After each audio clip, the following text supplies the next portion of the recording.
बिस्मिल्लाहिर्रहमानिर्रहीम। अस्सलाम वालेकुम नाज़रीन, मैं अहमद फ़वाद हूँ। आप मेरा यूट्यूब चैनल देख रहे हैं। नाज़रीन, बड़ी खबर और ब्रेकिंग न्यूज़ के साथ आज की व्लॉग में आपकी खिदमत में हाजिर हुआ हूँ। एक तो साइफ़र केस और इमरान खान साहब की ज़मानत के हवाले से एक बड़ी डेवलपमेंट सामने आई है। कुछ तफसीलात एक्सक्लूसिवली आपके साथ में शेयर करूँगा। दूसरे नंबर पर नाज़रीन, इस वक्त जो हुकूमत है, मौजूदा चुनतखब हुकूमत मरीम नवाज़ और शहबाज शरीफ की, इस हुकूमत की बसात उलटने की जो तैयारियां हैं वो शुरू की जा चुकी हैं। और ये बसात कहीं और से नहीं बल्कि नून लीग के अंदर से शुरू हो चुकी है। और फॉर्म 45 और फॉर्म 47 का जो मामला है, जो कि अदालतों में अब पहुंच चुका है, अब ये मामला भी खुलने जा रहा है। और इसी बेस पर ही ये जो बसात है ये उल्टे की कुछ तफसीलात इस वाले से भी एक्सक्लूसिवली है वो आपके साथ में शेयर करूंगा।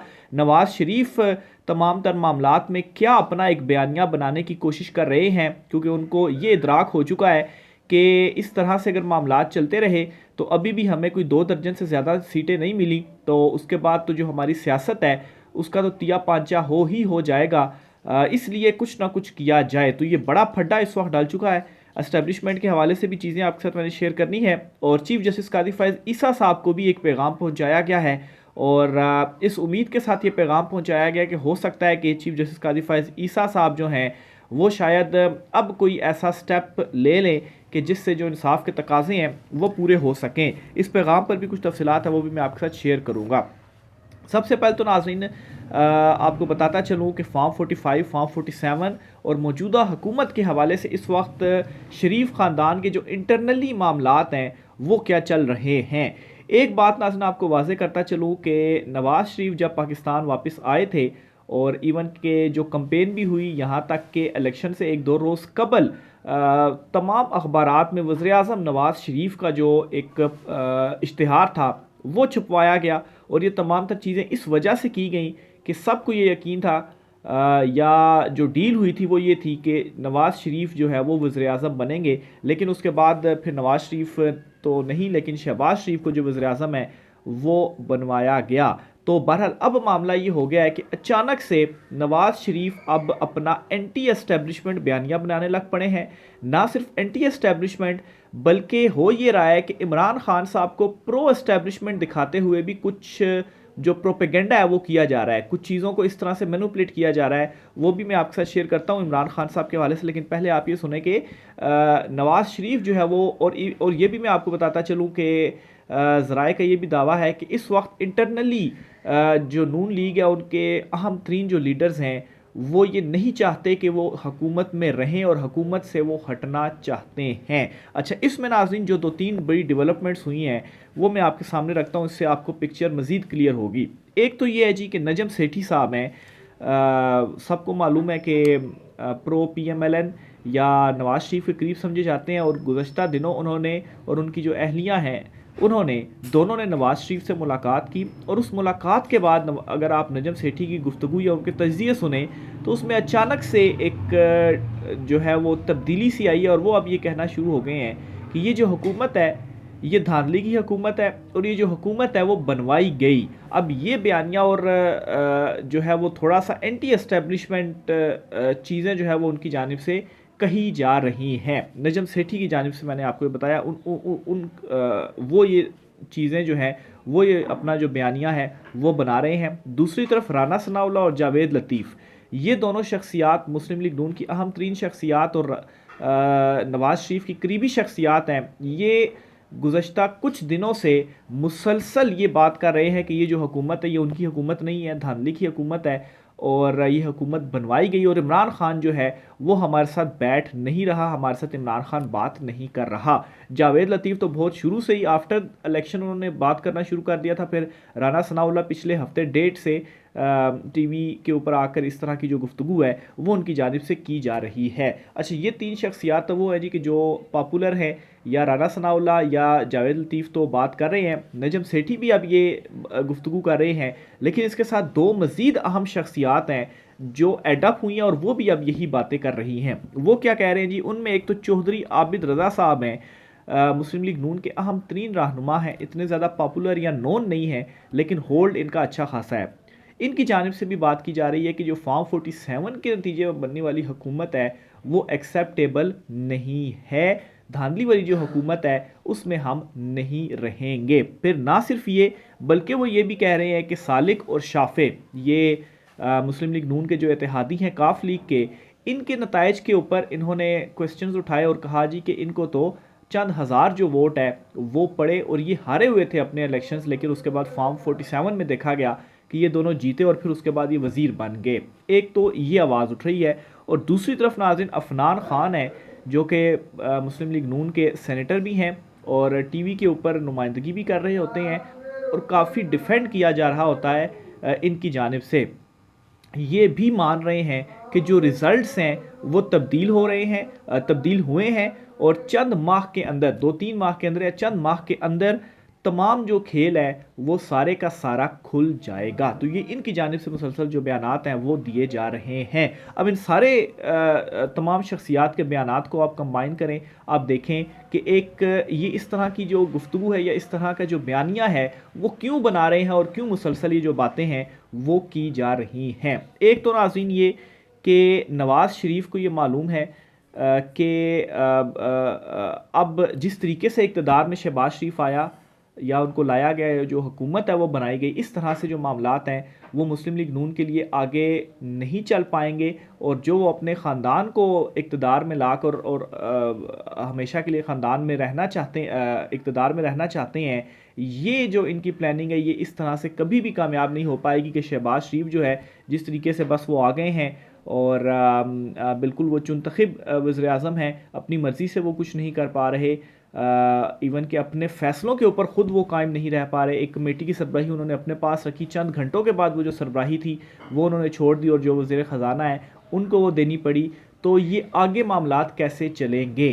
तो और उनको ये इदराक हो चुका है कि ऐसे जो उनकी पॉलिटिक्स है जो कि अब चंद सीटों तक महदूद रह चुकी है, क्योंकि वो दर्जन 1.5 दर्जन से ज़्यादा सीटें नहीं जीते हुए, तो इसलिए अपना बयानिया उन्होंने चेंज करना है और एंटी एस्टेब्लिशमेंट इस वक्त वो ख़ुद को साबित करने की और बयानिया बनाने की जो कोशिशें हैं वो हो रही हैं। और नून लीग के इंटरनली ज़रा ये बताते हैं इवन के रऊफ़ हसन साहब जो है पाकिस्तान तहरीक इंसाफ के जो तर्जुमान हैं, उनकी जानिब से भी ये बयान सामने आया था कि नून लीग के अंदर से जो लोग हैं वो हुकूमत नहीं चाह रहे और इस हुकूमत से अलहदा होने की जो कोशिश है वो उनकी जानिब से की जा रही है, वो इस हुकूमत को नहीं चाहते। अब उनका बयान और ये तमाम तर बयान और फिर नवाज़ शरीफ की ये जो थिंकिंग, इन सारी चीज़ों को सोच कर देखा जाए तो वाज़े तौर पर हैंड्स अप जो है वो मुस्लिम लीग नून की जानिब से किया जा चुका है और वो मुसलसल ये चाहती है कि इमरान खान किसी तरीके से उनके साथ बैठ जाए, इमरान खान किसी तरीके से उनके साथ डील कर ले। लेकिन इमरान खान उनके साथ तो बहुत दूर की बात है, इमरान खान तो एस्टेब्लिशमेंट के साथ भी इस वक्त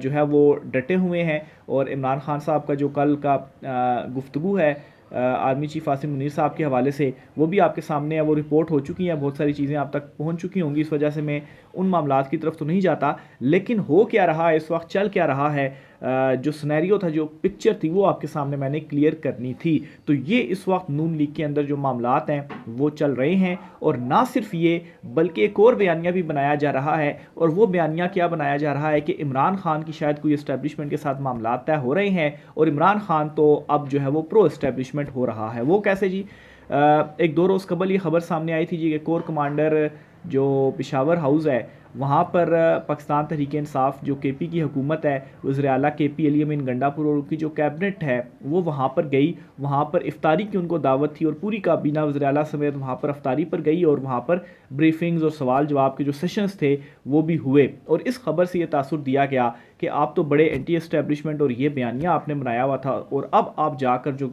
मुलाकातें हैं और पूरी की पूरी काबीना मुलाकात कर रही है। और मेन इसी चीज़ को हाईलाइट किया गया कि आखिर पूरी काबीना को क्या ज़रूरत थी कि वो अफ्तार डिनर पर जाती है और पूरी की पूरी काबीना वहाँ पर जो मुलाकातें हैं वो करती है। तो इससे ये तासुर देने की कोशिश की गई कि इमरान खान साहब जो हैं वो शायद प्रो हो चुके हैं और कोई जो डील है वो मामला चल रहे हैं। अब इस चीज़ को यूज़ करते हुए और ये जो बयानिया है वो बनाते हुए किसी तरह से ख़ुद को अब ये एंटी एस्टेब्लिशमेंट बयानिए के साथ आना चाहते हैं और अपनी जो सियासत है उसको ये ज़िंदा करने की इस वक्त कोशिश कर रहे हैं। और इनको ये मालूम भी है कि अगर ये हुकूमत में रहे तो ये हुकूमत तो वैसे ही नहीं चलनी। इमरान खान के अगेंस्ट जो केसेस हैं वो ख़त्म होने ही होने हैं। वैसे भी हाई कोर्ट में अपने मंतकी अंजाम तक ऑलरेडी पहुंच चुकी हैं केसेस। एक दो समातें होनी हैं। साइफर केस के हवाले से भी मैं आपको बताता हूँ, एक दो समातों में वो केस भी ख़त्म होने जा रहा है। और इद्दत वाला भी आप देखेंगे वो भी ख़त्म होने जा रहा है। उसमें तो अब ये पेश ही नहीं हो रहे। जिस इद्दत के केस में सुबह शाम पेश हुआ करते थे खावर मानिका भी, और गवाहियाँ देते थे और कहते थे कि मेरा घर को ये कर दिया गया, वो कर दिया गया, तो इस केस के अंदर वो पेश ही नहीं हो रहे। तो बहरहाल जी, ये इस वक्त जो कोशिशें हैं वो की जा रही हैं। लेकिन कल इमरान खान साहब ने जो अडयाला जेल में army chief general Asim Munir साहब के हवाले से जो गुफ्तगू की, जो उन्होंने पैगाम वगैरह पहुँचाया, उससे ये बात और ये वाला जो बयानिया है वो तो सारे का सारा उड़ाकर रख दिया इमरान खान साहब ने कि उनकी कोई इस्टेब्लिशमेंट के साथ जो डील है वो चल रही है। तो बहरहाल एक तो ये हो गया।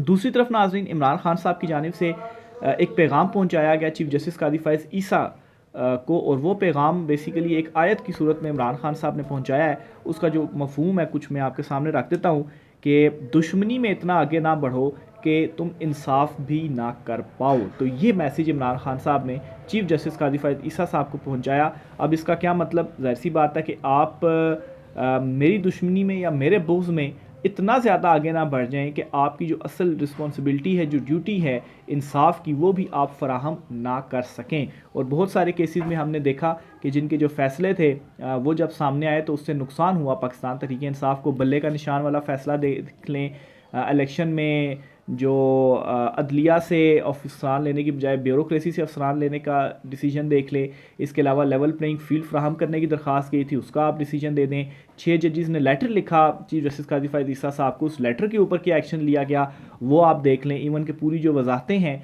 वो जारी की जाती रहीं चीफ जस्टिस कादी फ़ैज़ ईसा ने जो पहली समात की, और उसमें उन्होंने ये कहा जी कि तसद्दुक़ जलानी के ऊपर प्रेशर सोशल मीडिया की वजह से आया, इस वजह से वो शरीफ आदमी है और उन्होंने छोड़ दिया। हालांकि फिर तसद्दुक़ जलानी साहब जो हैं उन्होंने ख़ुद आकर बाद में ये क्लियर किया कि उन्होंने इस वजह से नहीं छोड़ा कि उनके ऊपर किसी सोशल मीडिया का प्रेशर था, उन्होंने इस वजह से ये छोड़ा। और उसमें उन्होंने कानूनी जो लेटर था उसमें पॉइंट भी उन्होंने बताए कि ये मामला जुडिशरी वाली साइड पर देखा जाना चाहिए था, और चीफ जस्टिस कादी फ़ैज़ ईसा साहब आपको ये जो मैटर है वो देखना चाहिए, बजाय इसके कि आप जो इंक्वायरी कमीशन है वो बनाएं। तो ये उन्होंने कहा। तो बहरहाल ये मैसेज है एक इमरान खान साहब की जानिब से जो कि उन्होंने चीफ जस्टिस कादी फ़ैज़ ईसा साहब को भेजा है। देखें अब चीफ साहब इस मामले के ऊपर क्या करते हैं।